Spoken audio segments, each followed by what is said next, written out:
GA2, the big printer I have works great, but has a ton of little quirks that I wasn't prepared to handle when I first got it, which from what I've learned is fairly common for large volume printers. Yeah.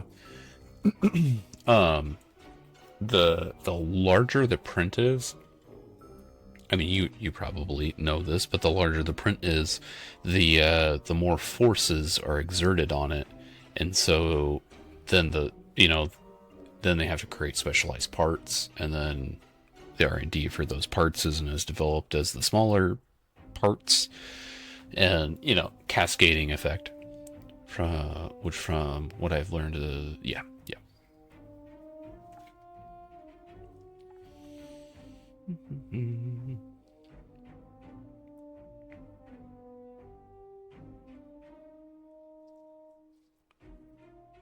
It's always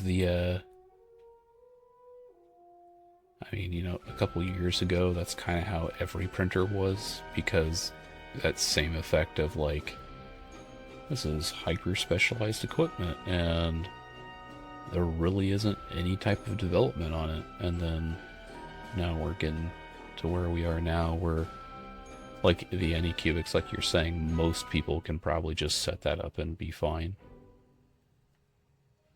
to some degree. Ronan Tai, thank you for the follow. Welcome on in. How you doing?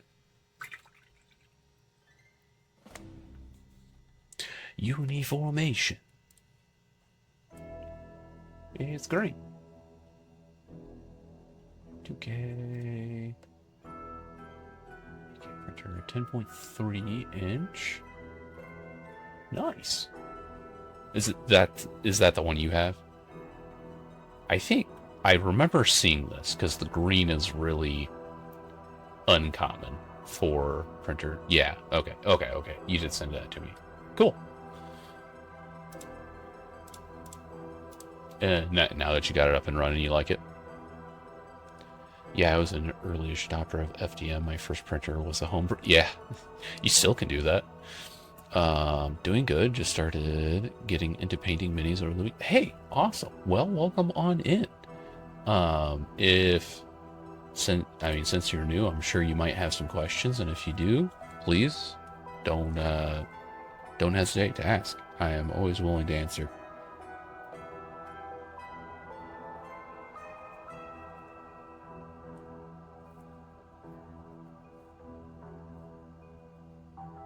Today's going to be a little strange because I'm repainting right now, so it's not how you normally would paint, but I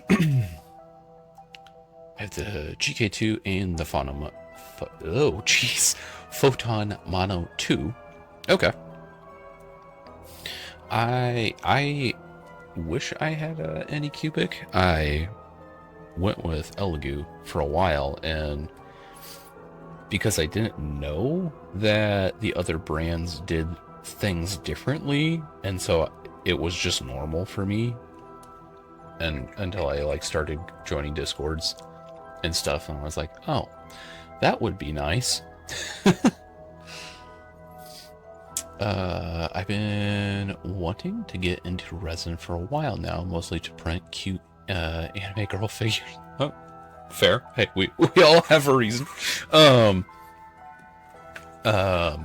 Yeah, I would, if you're getting into resin, the big thing to know, and I'm sure you already know it, but FDM and resin are completely different beasts.